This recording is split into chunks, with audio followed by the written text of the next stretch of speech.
बिस्मिल्लाहिर्रहमानिर्रहीम अस्सलाम वालेकुम। प्रोग्राम जुर्म सज़ा सर अजीम ज़ियाउल्लाह ग्रानू कतुनको په زنانو تشدد پیښو کې اورس په ورځ باندې اضافه روانه ده او دغه پیښې ریپورټ کیږي هم که موږ وګورو څو ورځې وړاندې په سوشل میډیا یو ویډیو وایرل شوی وه.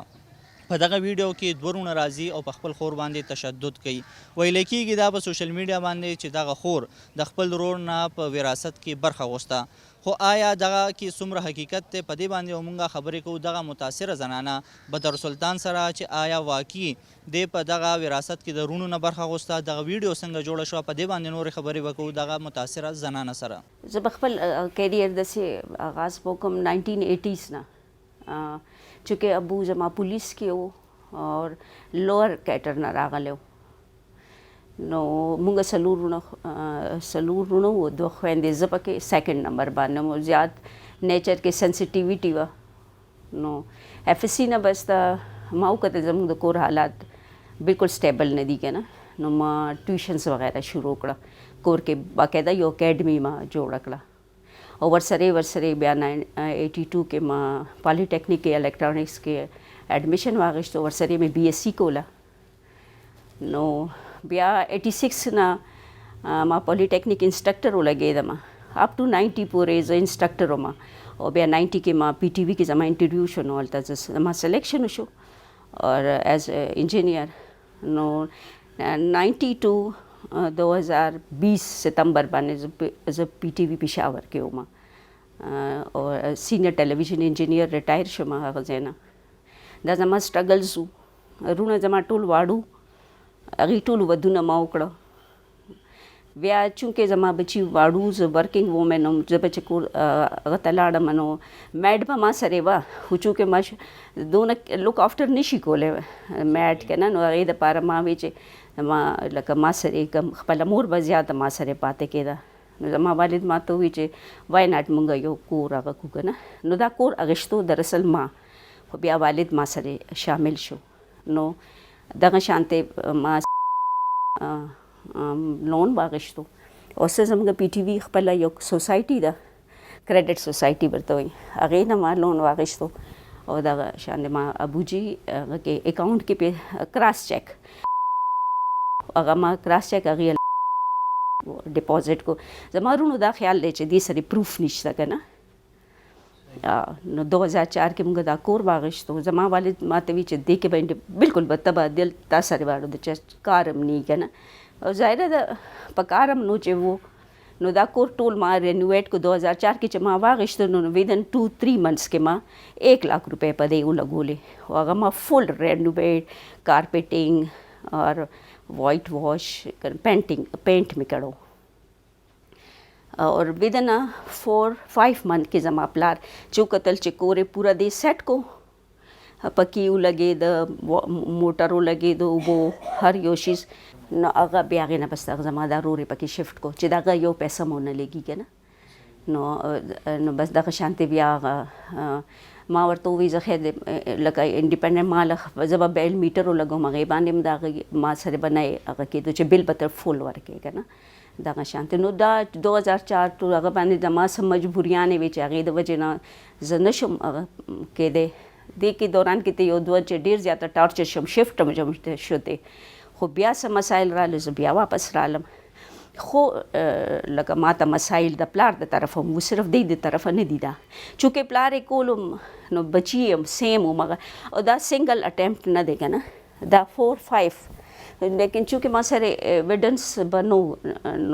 ما که ډېر هغه کړی وی، نو ما سره څه پروف نو که نه چې دی ما څنګه وهي که نه. دا تاسو کتل چې دا او سویر اټیک پې را باندې کول، آفتاب سپیشلی که نه منټلی به زما بچي به ټارچر کو. زما بچي ماشاءالله دونه سینسیټیو دي. دا شکر دی چې دې ماحول کې بیا م ایجوکیشن وکړو. یو مشر زوی زما الکټریکل کمیونیکیشن یو ای ټي نه بی ایس کړی دی، او بل میډیا اینډ ماس کمیونیکیشن کې بی ایس کړی دی لاهور یونیورسټي لاهور نه. نو بس دا سمري وه زما د زندګۍ، خو ډېره ټف او ډېر تاسو کتل چې څه هغه څه راغله. مونږ خو سیلف میډ خلک یو دومره، خو تاسو لکه مطلب ښه نه لګي منتلی انکم خلک یو دومره مونږ سره، خو سیلري خو زما ښه وه چونکې زما بچو ایجوکیشن هم و. نو ډېر هینډ ټو ماوث ما هغه ډیوریشن چې ما نه به چې کوم ډیډکشن کېدو که نه نو ظاهره ټیک ټاک ډیډکشن به و که نه نو ما هغه ډیوریشن ډېر ټف تېر کړو چې کله ما نه ډیډکشن کېدو. دا تقریبا منډې نه حالات عجیبه غوندې کې کور کې جوړ شوي وو که نه او هغه ډېر هغه غوندې کې کور روټین مسلې دي هغه بحث و روټین مسله بحث وه نو دوی زما زوی باندې ایډوکیشن لګو هراسمنټ کیس یې پې جوړولو بیا ورته ایس ایچ او وي چې نه دا خو هراسمنټ کې نه راځي دا خو کور کې ورکوټې ورکوټې خبرې خو کېږي نو هغه خپل ځان سیف کولو دپاره چې دی ما چې ما نه ویښته راکړل زما روندار وی که نو زه ما باندې کېناستو زه یې ووهلمه حالانکې نو ما هغه ته وویې مې دا دې راشي قرآن دې اوچت کیه او مې زه یې په خپله جیل کې ورکوم چونکې زه خپله ورکینګ وومن یم زما بچي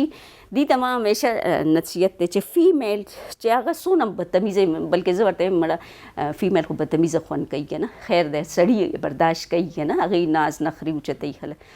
نو زه ورته یم ریسپیکټ په د فیمیل ماست ځکه چې زما څوک ریسپیکټ ایون زه چې کله ګاډی ټن کوم که نه او یو ټن اخلم او ما له څوک سړی ګاډی ودرېږي که نه او زه ټن کم که نه ته یقین وکړه که نه زما د زړه نه ورته دعا وځي چې د ما له لاره راکړه او ریسپیکټ یې راله راکړو نو زه وایم چې زه څنګه دعا کوم نو بلکل به همدغه شانتې هغه بله ښځه به هم تاسو ته دعاګانې به کوي نو د ښځو نه به لکه ریسپیکټ به مست ورکوئ ښځو له ځکه چې ورکینګ وومن همیشه مجبورۍ کې روزي ظاهره څه نه څه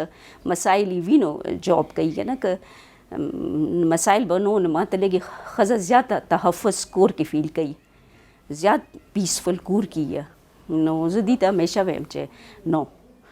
بدتمیزي به نه کوئ نو دې پې دا الیګیشن لګولو چې دې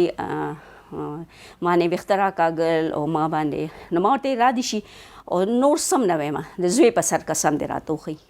وخوري چې که دې ګوتم لګولي که نه زه یې دله په خپله در حواله کوم جیل له ما لوي ته قرآن وخوره ما ورته یم الیګیشن تا لګولی دی مې ته به خورې که نه نو اخر کې همغه شو چې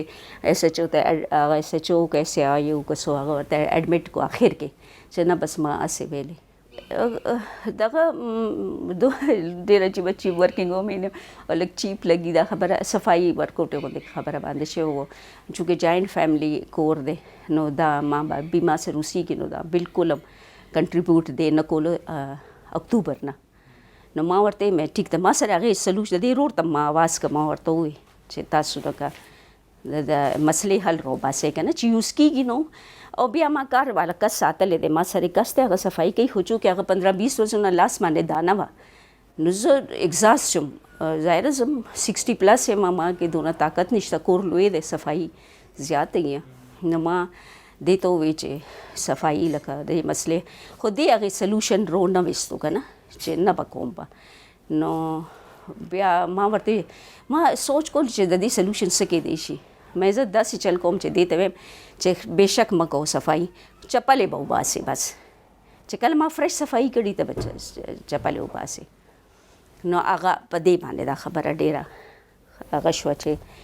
دا ما ته داسې ولې وایي چې چپلې به وباسې که نه نو هغه زما ورور موټرو لګولو د اوبو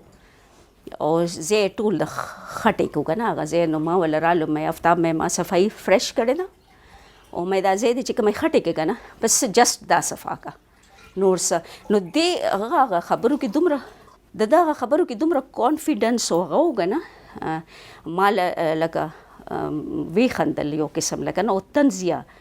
خندا یې وکړه او چې کله پاسېدو که نه نو ډېر عجیبه غوندې کې لکه روټین کې د دا سټایل نه که نه ډېر ډفرنٹ سټایل و ډېر کانفیډنٹ و نو زما بچے پوه شو که نه چې امی مامو کا سٹائل بڑا ڈفرینٹ ہے کہ نا اور آپ بی کیئرفل نو ما یې څه کیئرفل څه به وکړي زیات نه زیات که نه نو هغه بچ دی د پسې فون رالو زما مشر زوی پسې دی یو ځل ګیټ پورې لاړو بیا واپس راله امی چھوړې ټهرې او زما موبایل یې واغېشتو هلته په ریکارډ واچولو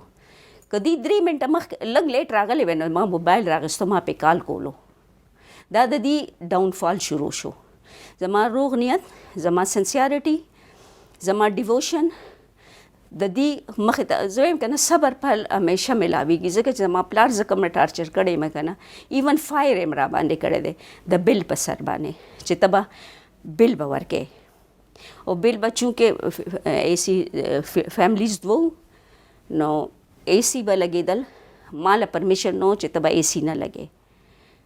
AC به ته نه لګې او ته به یا دې روډ سره اوسېږې یا به ته دې روډ سره اوسېږې او AC به او بل به ته ورکې. نو دونه پورې که نه، او چې لږ به ما رزسټ کولو نو هغه به بیا کله لکه زما ګاډی 3 میاشتې زما د 3 بجو ټایم کې ټرانسمیشن به چونکې ما ورکولو نو هغه کې به 3 بجو ټایم کې زما ډیوټي به وه، نو هغه به ګاډی به 3 جون جولای اګست کې زما ګاډی په سړک ولاړو او هغه دی به واړو نو بیا به زما هغه ګاډي باندې کپړه واله او بیا به زه آفس ته تلمه. لکه دومره زه ګیټ ته تالو لګوله چې ته به ګاډی نه رادننه کې جسټ ولې بیل به ورکې ته. لکه زه دومره مینټلی ټارچر شوې یم په دې دوران کې. دی خو وایي که نه داسې دی او داسې دی که نه، خو خیر الله شته. زما صبر کله الله تعالی دومره غفور الرحیم دی که نه چې زما صبر زه سجده کې پروزم که نه او एकदम زه راپاسم یا الله د تاسو څه وشو که نه، څونه تا زما فیور وکړو چې دی څونه ایکسپوز شو، الله تعالی څونه ایکسپوز کړه دی چې دی ریپیټډلی ما باندې داسې ما کریکټر هم دی کریټیسایز کوي. زما الحمدلله زما آفس کولیګس زما تپوس وکړي نو ما څنګه وخت تیر کړی دی. 30 ایئرز ما سروس PTV کې کړی دی. 4-5 ایئرز ما پولیټیکنیک انسټرکټر هم څنګه ما وخت تیر کړی دی. هر څه اوس خو وراثت به م غواړم چې دومره زه ټارچر کم تاسو که نه with the passage of time تاسو ذهن کې کوېسچنز راځي که نه چې ماله اوس خو دام سټیپ اوچتول دي، اوس ماله دام کول دي که نه، نو وای نه چې ته ستاسو اړ څه کنټریبیوشن شته دی نه دی فیملی کې، نه مې یو ورور واده کو، مارونه دي ټول ودونه ما کړي دي. ما مشره خور وه او هغې واده ما کړی دی، هغې له جهیز ما جوړ کړی دی. نو چې د دې څه کنټریبیوشن هم نشته او تاسو ته دا کور میلاو شو که نه، دا کور چې کوم پکې زه اوسېږم زما شعر هم دی، دې کې به هم د نه وراثت اخلم. اوس هم نه پرېږدم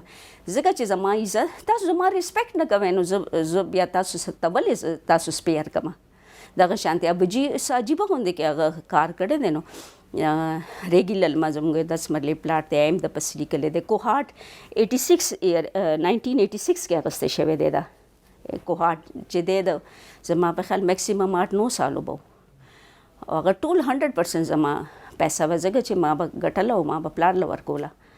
او هغه پلاټ یې دله ورکړی دی د کوهاټ. دغه شانتې 7 लाख سرټیفیکیټ یې وله ورکړه. ولې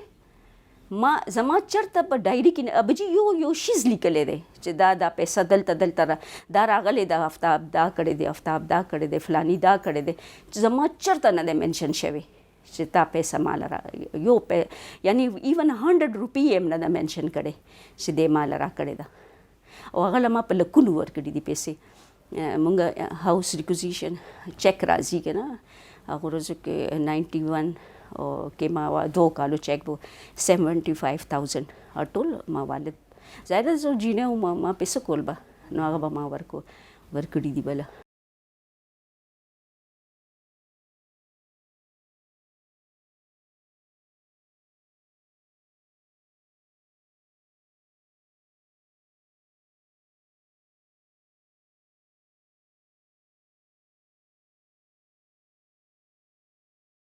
زه خپله ډېره زیاته حیرانه یم که نه. دا ارشد چې دا چا هیلمټ باندې زه والی یم که نه،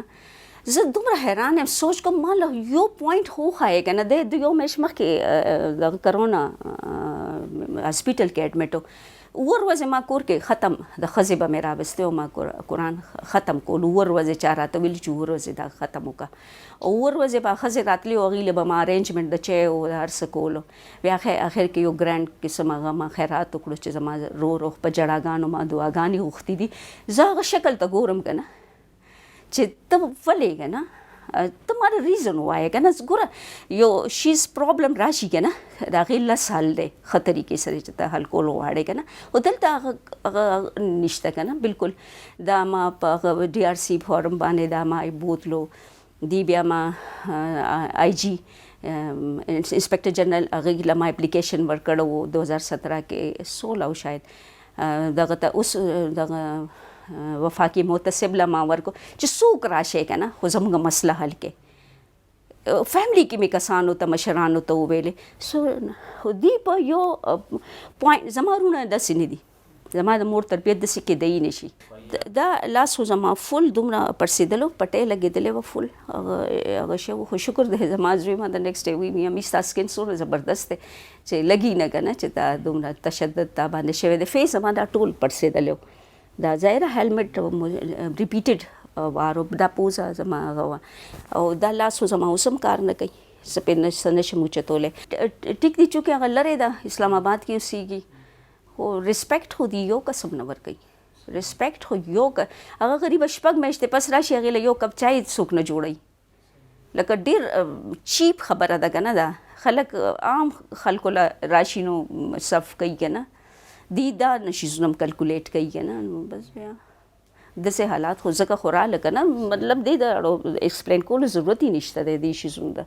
یار عبرتناک سزا خو ولله پکار ده چې کم از کم دی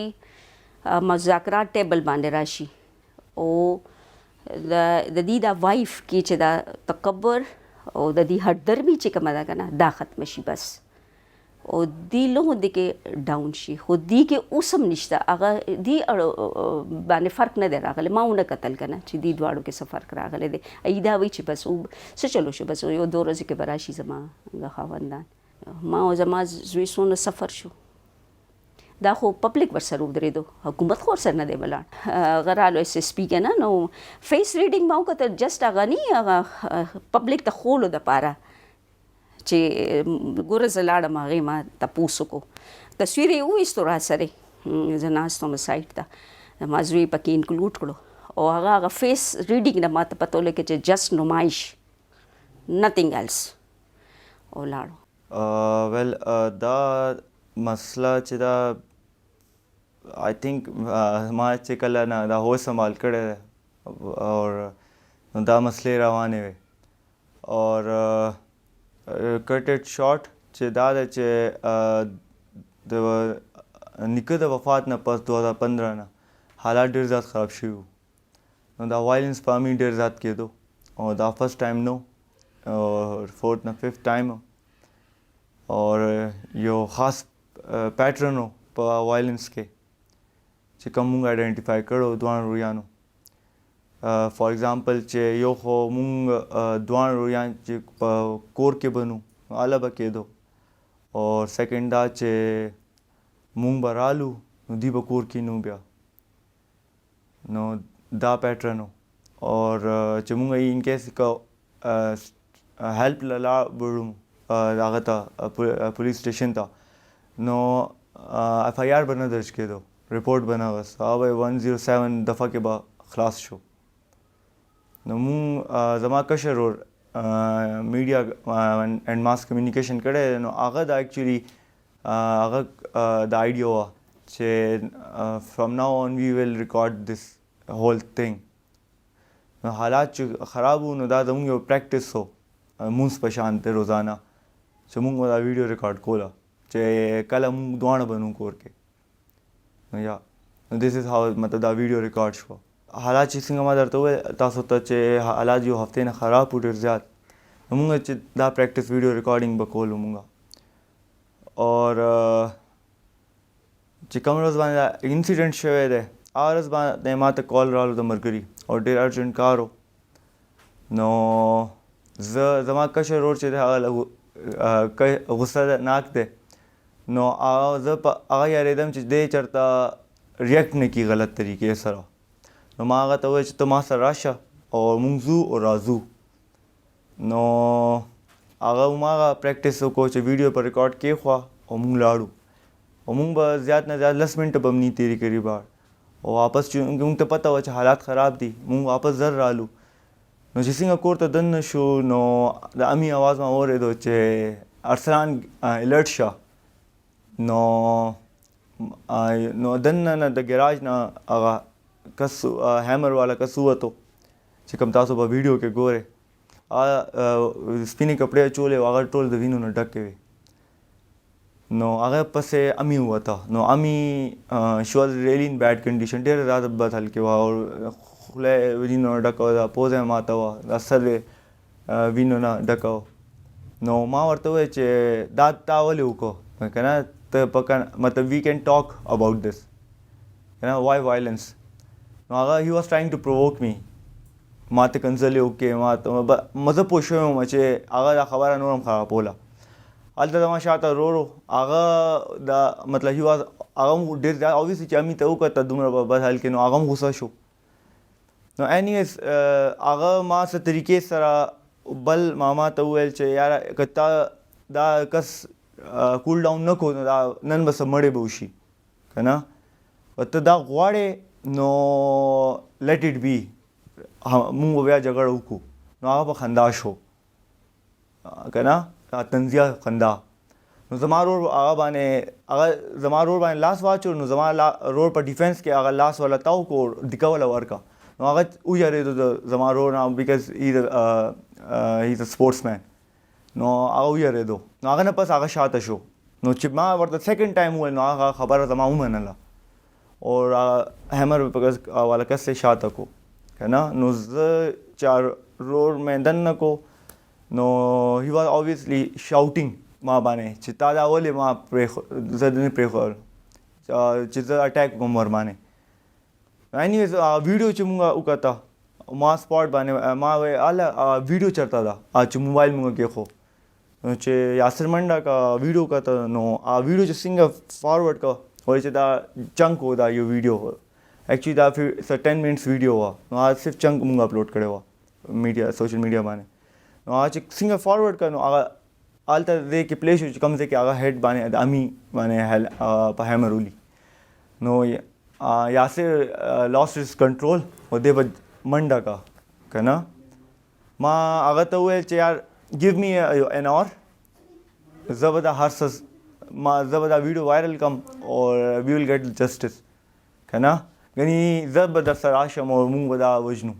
وبه وو پته نشته هغه څنګه دا خبره زما ومنله مونږ بیا نیکسټ مومنټ وین آی ریئلایز چې مونږ په لار وو اور مونږ په پولیس سټیشن طرف ته روان وو مونږ ته کال رالو د نیبرز نه یاسر ته چې ستاسو په کور کې مسلح خلک دننه شوي دي او ستاسو سامان ګزاروي بهر نو هغه ډېر زیات ټف ټایم و ما باندې چې اوس څه وکړم امي انجرډ وه اور کور باندې حمله شوی وه نو anyhow we decided چې مونږ به سټیشن ته لاړ شو هیلپ لپاره چې مونږ پولیس سټیشن ته چې دننه شو اور امي بلیډینګ سټیج هغه کې وه کنډیشن کې وه چې any human being چې کوم نارمل چې کوم کس هو اب امي کتلی وه نو هغه به ایمرجنسي سټیټ کې به راغلی و نو چې کوم کس هلته پولیس سټیشن کې ناست و هغه چې ما ته وګوري او ما ورته وویل چې سر هیلپ می اور زموږ کور کې حمله شوې ده او زما امي انجرډ ده ایف آی آر درج کړه زموږ کور ته څوک ولېږي پولیس والا چې زموږ هیلپ وکړي پراپرټي زموږ ډیمیج نه کړي نو هغه یاره اوس خو ته راغلی لږ دمه شه نو لایک هغه مومنټ آی کانټ ډسکرایب چې هغه ما باندې څه تېر شو که ایز ا سټیزن آف پاکستان چې ما پسې سټیټ نه ودرېږي نو زه به چېرته ځم ټیک شو زه به قانون لاس کې والم تاسو ډو یو انکریج دس پولیس انکریج دس چې مونږ قانون لاس کې اوچت کړو خپله او خپله یې جسټس والو انیویز زه نه پوهېدم هغې ایف آی آر نه اخیستو هغې نه کسان لېږل څه 45 زموږ بار اصرار د پس هغې 45 منټس پس چېرته موبایل ولېږلو او دا 2 کسان یې ګرفتار کړو او هغه چې کوم قبضه مافیا راغلی وه هغه یې پرېښو آن د سپاټ مطلب ریډ هینډډ یې پرېښي دي هغې لګیا و اوبویسلی لګیا ما کتلي نه دي خو اوبویسلی هغې به دې ایکټ کې به بیزي وو نو ما ته پته وه چې دې نه پس به زما باري نو ما I was looking for something to save myself and my family نو ما دا ویډیو ډېر په ګرانه دا اپلوډ کا بیکاز مونږ پښتانه یو مونږ له that's something very different if you are a Pakhtun you can understand how hard it is to upload your mother's video and your grandmother نو چې ما دا اپلوډ کو نو ما زما سرکل کې د ټولو زیات انفلوئنس و د کم کسانو ما هغې ته کالونه سټارټ کړ چې دا کایندلی شیر کړئ اور آئی نیډ هیلپ دا ایف آئی آر 5 نه 6 آورس پورې رجسټر نه شو او دا ویډیو وایرل شو دې ټایم کې ماته ډفرنٹ هایر پوزیشنز نه کالز راغله د پولیس نه چې دا څه وشو څه روان دي. اینیویز 11 o'clock چېرته دا ایف آی آر رجسټر شو اور همدې هغه پیریډ کې هاسپیټل ته م لاړه د هغه زخمونو باندې هغه ډریسنګ هم وشو مطلب دا شپې دا هغه لب و لباب دی.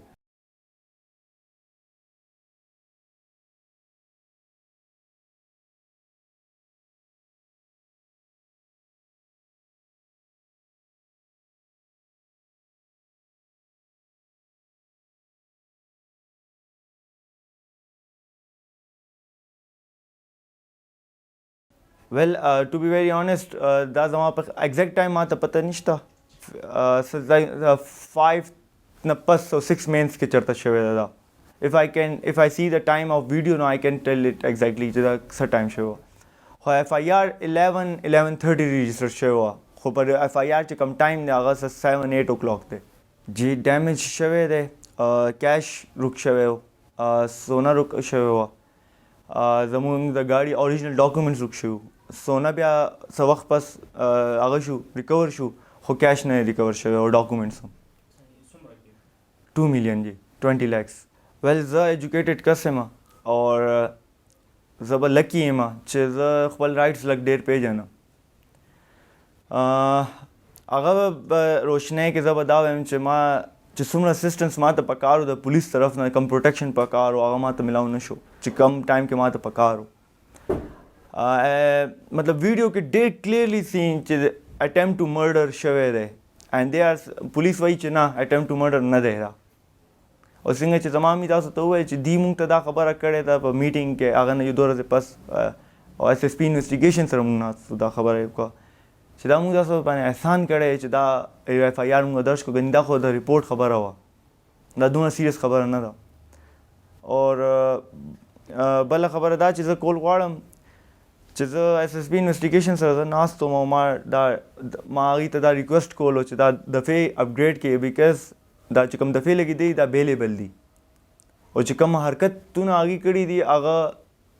بیلیبل نه دي. نو هغوی چې ما ورته یو سیکشن وویل نو هغه ما ته وویل مخکې نه ریپلای راکړو چې د رور او خور مینس کې چې کوم جګړې دي هغه کېږي رور پر خور باندې لاس اوچتولی شي وایلنس کولی شي. on which I replied چې you are sitting on the top of the hierarchy from where you control law and order which means you are giving green signal to the society چې males can do violence on females, on which he changed the topic then. जी बिस्मिल्लाहिर्रहमानिर्रहीम. شروع کوم د لوی الله په نوم باندې چې بخونکې مهربانه ذات دی. زه اول جی د مشرق ټي وي ډېره شکریا ادا کوم چې هغوی ماته دا موقع راکړه چې په دې ټاپک باندې تاسو بحث وکړئ. زموږ جی قانون کې چې کوم دی نو چونکې سزاګانې ډېر زیاتې شته خو چونکې چې تاسو سپیسیفیک د ویمن وایلنس حوالې سره هغه وکړو رونه چې کوم دی نو هغوی سره انتقالات وي که دا ان کیس د پلار ډیت وشي نو هغوی سره انتقالات وي او هغوی د هغوی علم د هغوی فیمیل خویندو ته نه نو هغوی چې کوم دی هغوی ته پته نه وي چې یاره په زبردستۍ دې نه کله ګوتې ولګوي کله ورته وایي راځئ دلته کې هغه دی ستاسو زکات راوتې څه فارم راوتې دا دي ډېر خویندې شته زموږ چې هغوی ته اویرنس نشته هغوی لاړ شي هغوی ګوته ولګوي هغوی چې ګوته ولګوي هغوی په انتقال کې هغه ځای هغه ټول ځمکه هغوی پسې وخېږي جایداد هغوی په نوم باندې هغه وشي انهریټنس کې دا انتقال د هغوی په نوم باندې وشي بیا سبا چې هغوی راشي مونږ ته دلته کې وایي چې جي زموږ وروڼو سره حصه کېږي او مونږ ته دا کیس وکړي او داسې هغه وکړي مونږ ته وایي چې تاسو سره څه انتقال شته که نشته هغوی وایي چې جي مونږ سره خو څه نشته دی چې څو هغه مونږ نه وروڼو ګوتې لګولي دي. نو دغه ځای کې هم زنانو ته زه وایم چې یاره هغوی ته لږ هغه پکار دي. اوس خو چونکې اویرنس زیات شو مخکې به دا هغه نه کېدو اوس چونکې پراپرټي زیاته لږه ایکسپینسیو شوه او مخکې چې به کومونو هغه خو به خلکو بس پروا نه کوله بس مرله دوه مرله په 15,000 10,000 یا 50,000 داسې سمثینګ مرله به وه. اوس خو چونکې پراپرټي ایکسپینسیو شوه هر ځای کې او قیمت وختو نو اوس هر چا کې اویرنس راغو نو اوس زه وایم چې یاره دوی ته پکار دي زنانو ته پکار دي چې دوی د خپل حقوق سره دوی د هغه کوي لږ ځان کې د اویرنس واچي او لږ ودې ګوري چې یاره زموږ څه حق جوړېږي د وروڼو سره او هغوی چې کوم دي ډېر بعض زنانه چې کوم وي نو هغوی باندې ایون بای کمپلژن بای فورس په هغوی باندې هغه کېږي په ګن پوینټ باندې مغې نه ګوتې لګولی شي. نو زه وایم چې یاره دا یو ډېر غلط سټپ دی، چونکې او زه د وروڼو ته خاص یو هغه ورکوم پیغام ورکوم که هغه د ماما په صورت کې، که هغه د وروڼو په صورت کې، که د هر چا په صورت کې، چې زه ورته وایم زما دا نارینهو ته خواست دی چې د خدای دپاره زما وروڼو زما دې ټایم زه ایز برادر هغه کوم چې یاره د خدای دپاره دا هغه مه کوئ، دا دوکې مه کوئ چې تاسو د زنانو نه خپلو خویندو نه ګوتې ولګوئ. که هغه د مور په صورت کې ډېر هغه پکې شته چې هغې میندو سره هم دوکې کوي، میندو نه هم ګوتې ولګوي، خویندو نه هم ګوتې ولګوي، هغې چې بیا دلته کې راشي سبا سوه سره یي نه هغې که خاوندانو کوي هلته کې پم تشدد وایلنس وغیره کېږي، او خاوند یې چې هغې هغه کور نه هم داسې شي نو بیا هغې به ته طلاق ورکړي. نو هغه زنانه بیا چېرته ځي؟ هغه زنانه بیا پردي کور کې لوښي وینځي، په هغې باندې مجبورې، هغه بیا په معاشرې کې برایي پیلاوي، هغه بیا مجبوره شي هغه بیا نور غلطو لارو ته لاړ شي واوړي. جی چې څوک نه ورکوي که نه، د دې لپاره دا دی چې دا قانون یو شته دی په هغه کې 498 APPC ده، پاکستان پینل کوډ کې زمونږ یو سزا مقرر ده د هغې دپاره چې ایون زه ستاسو یو دا خبره ستاسو په نالج کې راوستل غواړم. دا ډېر خلکو ته دا سیکشن آف لا پته شته هم نه، او د دې قانون نه هېڅوک خبر هم نه دي چې هغې چې کوم دي نو هغې ته پکار دي چې که ایون هغې ته روڼه خویندې سوري رور ورته هغه نه ورکوي، حصه نه ورکوي، یا ماما ورته نه ورکوي، یا تره ورته نه ورکوي، څوک هم ډپرایو کوي، نو هغه زنانه ته پکار دي چې هغې دې دا قانون فالو کړي 498 APPC چې هغې کې کلیر کټ دا وایي چې who ever by illegal or deceitful means deprive any woman from inheritance shall be punished with imprisonment of either description for a term of 10 years 10 سال سزا ده and shall not less than 5 years or 5 years نه کم نه ده. نو چې 10 سال کې سزا شون دا پروبیټری کلاس کې راځي، نو دا به هغه د دې کوګنیزبل اوفنس شو، نو دا دی هغه کولم شي، دا ایون د هغې خلاف FIR کولی شي. د دې 498 مقصد دا دی چې ایون که یو فیمیل زنانه څوک د پراپرټي نه څوک ډپرایو کوي، انهریټنس نه څوک ډپرایو کوي زنانه، که هغه د لور په صورت کې، که د ښځې په صورت کې، که د مور په صورت کې، نو هغې ته پکار دي چې هغې د لړ شي 498 اعلان دی FIR وکړي خپل کنسرن PS کې کوم پولیس سټیشن چې کوم دی، که هغې پولیس هغه نه اخلي FIR نه اخلي، د هغې خلاف بیا هغې راتلی شي عدالت، هغې خلاف بایسه هم کولی شي، جسټس آف پیس نه ته د بایسې اعلان دی هغې یو اپلیکیشن ورکولی شي چې یاره پولیس چې کوم دی کنسرن پولیس زموږه FIR نه اخلي. داسې ډېر کیسز شوي هم دي کېږي. او جی زه به دا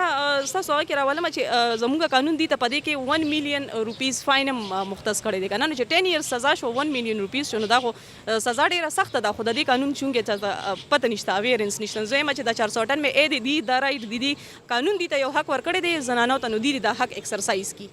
د اسلامی نقطه نظر باندې جی د زنانو باندې تشدد هیڅ قسمه گنجائش نشته دی. که اسلام ته وګورو خو په زناورو باندې د تشدد گنجائش نشته. په زناور نو انسان خو تاسو وګورئ هغه په دې کې بیا اشرف المخلوقات، دې کې شک نشته چې زمونږ په دې معاشره کې چې د حالیه یو ویو غونتی دی چې په هغې کې دا دومره زیات د وایلنس چې دی د زنانو متعلق له زیات شوی دی، دا یو بدنما داغ دی زمونږ په معاشره باندې. او سړی به ځان ته مسلمان وي، د رسول الله صلی الله علیه وسلم امتی به وي، او هغه به بیا په زنانو باندې تشدد او ظلم کوي. دی د خپل د مسلمانۍ ته سوچ وکړي چې زه څنګه مسلمان یم، ځکه د الله د پیغمبر صلی الله علیه وسلم په نفلي مونځ کې ولاړ دی او په مانځه کې لاس اوږد کړو او خپلې بیبي دپاره یې دروازه کوله وکړه. رسول الله صلی الله علیه وسلم د کټ نه راکوزیږي او په داسې طریقه راکوزیږي، داسې په خویدو طریقه چې یاره زما د دې خوځېدو سره زما بیبي آرام کوي ملاسته ده، نو د هغې په آرام کې خلل رانشي. دا رسول الله صلی الله علیه وسلم چې دی د بیبیانو متعلق تصور ورکړی دی، د زنانو متعلق. او اسلام جینۍ پیدا کېدو ته بشارت ویلي، د الله رحمت یې ورته ویلي دي. او زمونږ په دې معاشره کې چې اوس کم سلوک د دې زنانو متعلق دی، زمونږ رویې دي، دا انتهایی منفي دي. او هېڅوک دې د اسلام په آړ کې چې دی د دې پسې شاته پناه یا د پټېدو کوشش نه کوي. د اسلامي نقطه نظر باندې چې دی دا مجرم دی او د سزاوار دی چې یاره د ده سره پوره دغه وشي، د ده نه تپوس وشي، او دا حق وله نه دی ورکړی. ځکه چې وعاشروهن بالمعروف هن لباس لکم وانتم لباس لهن. ټول قرآن چې راواخلی چې د خپلو ښځو سره ښه معاشرت کوئ، ښه محبت کوئ، او دوی ستاسو دپاره پرده دي، تاسو د دوی د باندې یو بل جامه یې، یو بل ښایست یې، نو دا گنجایش په اسلام کې نشته. او هغه چې کم دا د وهلو د په سوره نساء کې د آیات حصہ ده هغه وهلو چې دی د هغې تعریف هم چې دی هغه مفسرینو او فقهاو کړی هغه دا وهل دي چې یاره سړي ولا لاس مات کو تا ولا سر مات کو تا ولا مکه سوال نه پیدا کی قصاص به در سره کی چې تا چاله ګزار چې څنګه یو عام انسان لور کو د هغې تپوس دی دقسې د خپلې بیبي د ګزار تپوس دی دا کار ورسره ستا نشته چې دا خلکو ته څه جوړ کړي په قرآن د دې ټول د خیر د خبرو مجموعه ده یعنی ټولو کې اوچت عمل په اعمالو کې یقینا ویل کېږي که نه مونځ دی په مانځه ډېر تذکیر دی ذکر دی په قرآن کې تاسو به حیران شئ چې د مونځ تفصیل الله رب العالمین په داسې صورت باندې په قرآن کې نه دی ویلی څومره په تفصیل چې د میراث مسله ویلې ده دا ډېر غور طلب دی الله رب العالمین د مونځ تقرار ډېر دی چې مونځ کوئ تفصیلات یې نشته او څومره تفصیل چې د دې وراثت دی دومره د مونځ نشته د وراثت کې خو دا تفصیل هم ښودلی دی چې د هلک کیسه څومره ده د جینۍ ده د خاوند ده د ښځې د مور نو هغې کې خو دا ټول ښودلی دي چې په دې کې چېرته امت کوتاهي ونه کړي خلک کوتاهي ونه کړي ګورئ فریضة من الله وصیة من الله تلک حدود الله الله رب العالمین ورته ګورئ فرض ویلی دي چې دا د الله د طرفه فرض کړی شوي دي الله رب العالمین د دې طرف دې حد پورې خبره کړې ده چې دا حدود الله دي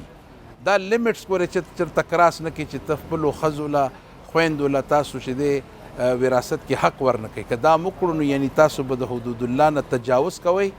او ګناه او سزا یې دا ده چې دا وګورئ یعنی د کفارو دپاره چې څنګه وعیدونه راغلي دي که نه داسې د دې وراثت نه د منکر سړي یا د وراثت د نه ورکولو والا سړي دپاره چې ومن یعص الله ورسوله ویتعد حدوده یدخله نارا خالدا یعنی داسې سړی چې کم سړی د وراثت په حق کې کمزوري کوي او په دې کې چې دی هغه کوتاهي کوي وراثت نه ورکوي د ګناه دا ده چې دی همیشه دپاره جهنمي دی د دې نه سخته خبره بله څه کیدی شي د ګورئ حدیث کې راځي چې شپېته کاله یو سړی چې دی د الله عبادت وکړي نیک پاک ژوند تیر کړي خو که هغه په وراثت کې اونچ نیچ وکړو که نه نو الله به جنت ته نه پرېږدي نو بیا دا منځونه د څه دپاره کوو